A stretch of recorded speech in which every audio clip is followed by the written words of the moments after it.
திருச்சிற்றம்பலம். தென்னாருடைய சிவனை போற்றி, எந்நாட்டவர்க்கும் இறைவா போற்றி. அனைவருக்கும் வணக்கம்.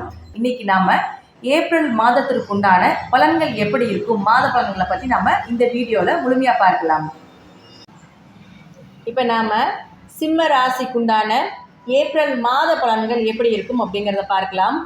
சிம்ம ராசியை பொறுத்த வரைக்கும் பார்த்துட்டிங்கன்னா, உங்களுடைய ராசி அதிபதி சூரியனாகி இப்போ இருக்கிற வீடு அப்படின்னு பார்த்துட்டிங்கன்னா 8ஆம் வீட்டில் மீனத்தில் இருக்கார் 14ஆம் தேதி வரைக்கும். ராசி அதிபதி லக்னாதிபதி மறைந்தால் ஜாதக ரீதியாக ஒன்றும் ஊர் விட்டு வெளியே போயிடணும், இல்லைன்னா அமைதியாயிடணும். இப்போ நம்ம கோச்சார ரீதியாக மறைஞ்சிருக்கிற கூடிய காலகட்டங்கள்னால அப்போ நீங்களே மறையிற மாதிரி ஒரு அமைப்பு தான். அப்போடைய உங்களுடைய அடையாளங்களை வெளியே காட்டிக்கக்கூடாது. இந்த காலகட்டங்களில் நீங்கள் யார் எப்படி அப்படிங்கிற அடையாளங்களை நீங்கள் காட்டிக்கொள்ளக்கூடாது. நீங்கள் என்ன பண்ணுறீங்க, என்ன செய்கிறீங்க, இது எல்லாமே கொஞ்சம் மற்றவர்களுக்கு சொல்வதை தவிர்த்து கொள்ள வேண்டும். அப்போ ராசி அதிபதி 8இல் மறைந்தால் திடீர் பணவரவுகளையும் ஏற்படுத்தி கொடுக்கும். ஏன்னா 8ஆம் அதிபதியோடு சேர்ந்திருக்கார், குருவோடு சேர்ந்திருக்கார். அது உங்கள் ஜாதகத்தில் 2, 11, 5 இதெல்லாமே சம்மந்தப்பட்டிருந்தால் ஷேர் மார்க்கெட்டு இது சம்மந்தப்பட்ட விஷயங்கள், லாட்டு இது சம்மந்தப்பட்ட விஷயங்களில் பணம் கிடைக்கும். இப்போ அவர் 8ஆம் வீட்டில் இருக்கும் பொழுது ஆயுள் பலம் அதிகரிக்கும். 8ஆம் அதிபதியோடு சேர்ந்திருக்கனால கண்டங்கள் விலகும் அப்படிங்கிற அமைப்பு உண்டு.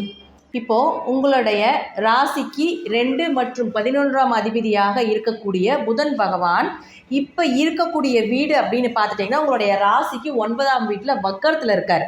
அப்போ வக்ரம் அப்படின்னாலே உங்கள் ஜாதகத்தில் யாருடைய ஜாதகத்தில் புதன் வக்ரம் அப்படின்னு இருக்கோ அவங்களுக்குலாம் இதில் ஒரு நல்ல பீரியட், பண வரவு, லாபங்கள், தொழிலில் நல்ல வளர்ச்சி, தொழிலில் நல்ல லாபங்கள் கிடைப்பதற்குண்டான அமைப்பு, வாக்கு பலிதமாகக்கூடிய ஒரு அமைப்பு, 2ஆம் திருமண அமைப்பு, இதெல்லாமே நிச்சயமாக ஏற்படுவதற்குண்டான வாய்ப்புகள் உண்டு. யாருடைய ஜாதகத்தில் புதன் வக்ரமாகவில்லையோ அவங்களுக்கெல்லாம் கொஞ்சம் பணத்தட்டுப்பாடுகள் ஏற்படும். அதே போல் கொஞ்சம் லாபங்கள் கொஞ்சம் குறைவதற்குண்டான வாய்ப்புகள் உண்டு. யாருக்கும் ஜாமீன் கையெழுத்து போடாமல் இருக்கிறது சிறப்பு. குறிப்பாக குடும்ப நபர்களை நம்பாமல் இருப்பது, அப்பா உறவுகள், பங்காளி உறவுகள், வரக்கூடிய உறவுகள் மீது இருக்கக்கூடிய நம்பிக்கையை, அதாவது எவ்வளோ அவங்க மேலே நம்பிக்கை இருந்தாலும் இந்த காலகட்டங்களில் புதன் வக்ரமாகும் பொழுது கொஞ்சம் குடும்ப ரீதியாக இருக்கக்கூடிய பிரச்சனைகள்னால இதனுடைய நம்பிக்கை அப்படிங்கிறது குறைவதற்குண்டான அமைப்பையும் ஏற்படுத்தி கொடுப்பார் இந்த புதன் பகவான். அடுத்தது பார்த்துட்டிங்கன்னா உங்களுடைய ராசிக்கு 3 மற்றும் 10ஆம் அதிபதினு சொல்லக்கூடிய சுக்கிர பகவான், இந்த 3 மற்றும் 10ஆம் அதிபதினு சொல்லக்கூடிய சுக்கிர பகவான் இப்போ இருக்கக்கூடிய வீடு பார்த்துட்டிங்கன்னா 9ஆம் வீடு. அப்போ 9ஆம் வீட்டில் ராகுவோட சேர்ந்திருக்கார். 3 குடையவர் 9ஆம் வீட்டில் இருந்தால் மாமனார் உதவிகள் கிடைக்கும், முயற்சிகள் கைகூடி வரும், சொத்துக்கள் கிடைப்பதற்குண்டான வாய்ப்புகள் உண்டு. பரம்பரை சொத்துக்களால் இருக்கக்கூடிய பிரச்சனைகளுக்கு ஒரு தீர்வு கிடைப்பதற்குண்டான அமைப்பையும் நிச்சயமாக ஏற்படுத்தி கொடுப்பார். அவரே 10ஆம் அதிபதி 9ஆம் வீட்டுக்கு போய் இருக்கிறதுனால அப்பாவுடைய தொழில் செய்யக்கூடிய ஒரு அமைப்பையும் ஏற்படுத்தி கொடுப்பார். தொழிலில் நல்ல வளர்ச்சி கிடைக்கும். ஆனால் இந்த 2, 11ஆம் அதிபதியான புதன் வக்ரமாக இருக்கிறவங்களுக்கு இந்த பீரியட் நல்ல பீரியட், வக்ரம் இல்லாதவங்களுக்கு 21ஆம் தேதிக்கு மேலே இப்போ நான் சொல்லக்கூடிய அனைத்து பலன்களுமே நிச்சயமாக நடப்பதற்குண்டான வாய்ப்புகள் உண்டு.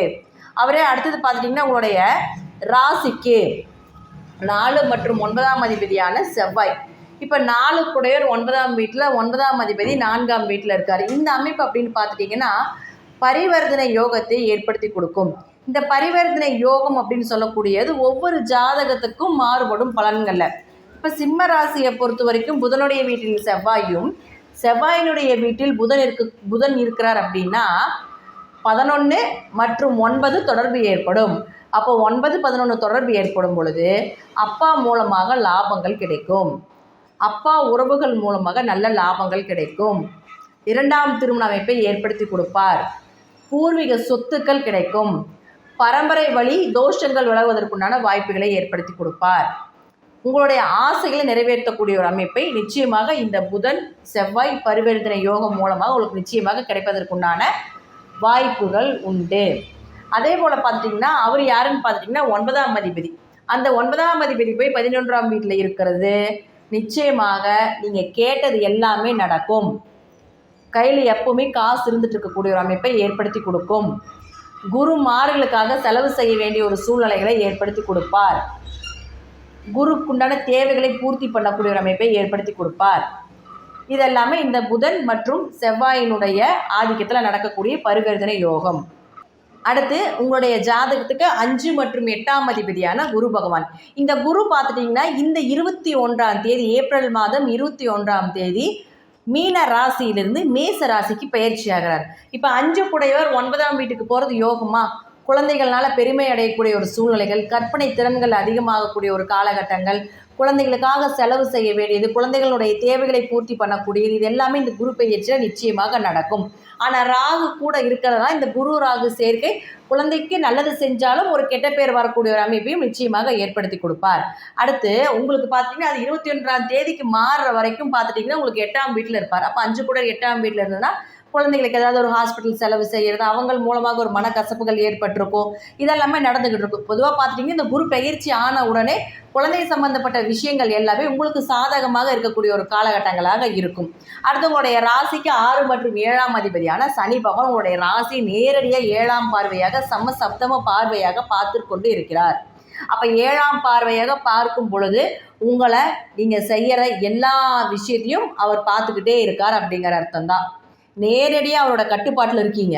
அப்போ எந்த தப்பும் செய்யக்கூடாது, நேர்மையாக இருந்துட்டு போயிடணும், மற்றவர்களை ஏமாற்றக்கூடாது, மற்றவர்களுடைய சொத்துக்கு ஆசைப்படக்கூடாது, இது மாதிரி சில விஷயங்கள் எல்லாமே அவருடைய கட்டுப்பாட்டில் இருக்கும் பொழுது பண்ணினீங்கன்னா பல மடங்கான தண்டனைகள் கிடைக்கும் அப்படிங்கிறது தான் அமைப்பு. ஸோ சனி பகவானுடைய நேரடி கட்டுப்பாட்டில் இருக்கும் பொழுதும் கணவன் மனைவிக்குள்ள கருத்து வேறுபாடுகள் வரும். பார்ட்னர்ஷிப்போடு தொழில் பண்ணிட்டு இருந்தீங்க, அதில் கொஞ்சம் சங்கடங்கள் ஏற்படும். இது மாதிரி விஷயங்கள் வரும் பொழுது இறை வழிபாட்டு மூலமாக இதை நீங்கள் சரி செய்து கொள்ளலாம். இது எல்லாமே ஒரு பொது பலன் மட்டும்தான். ஜாதகத்தில் தசாபுத்தின்னு ஒன்று இருக்குது, கோச்சாரங்கள்னு ஒன்று இருக்குது இல்லைங்களா? இப்போ கோச்சாரம் சொல்லியாச்சு. நம்ம தசாபுத்தி ரீதியாக நான் சொல்லக்கூடிய கருத்துக்கள் மாறுபடலாம். அதே போல் பார்த்துட்டிங்கன்னா இந்த சிம்ம ராசி நேயர்களுக்கு இந்த மாதம் முழுவதும் தந்தை மூலமாக நிறைய விஷயங்கள் கிடைக்க போகுது. தந்தை உறவுகள் மூலமாக உங்களுக்கு நல்ல பலன்கள் கிடைக்க போகுது. அதே போல் தந்தை மூலமாக சொத்துக்கள், பரம்பரை சொத்துக்கள், பூர்வீக சொத்துக்கள் இருந்து வரக்கூடிய பிரச்சனைகள் விலகுவதற்குண்டான வாய்ப்புகள் உண்டு அப்படிங்கிறது தான் இந்த சிம்ம ராசிக்காரர்களுக்கு ஏப்ரல் மாத பலன்களில் முழுமையாக சொல்லக்கூடிய ஒரு பலனாகும். நன்றி. மீண்டும் ஒரு நல்ல பதிவில் சந்திக்கலாம். திருச்சிற்றம்பலம், தில்லையம்பலம், ஸ்ரீ நரசிம்மர் திருவடிகளே சரணம். ஸ்ரீ குபேரன் டிவியை பார்த்தமைக்கு நன்றிகள். மேலும் இது போன்ற தகவல்களை தெரிந்து கொள்ள ஸ்ரீ குபேரன் டிவியை சப்ஸ்கிரைப் செய்யுங்கள். மறக்காமல் பெல் ஐக்கானை கிளிக் செய்யுங்கள்.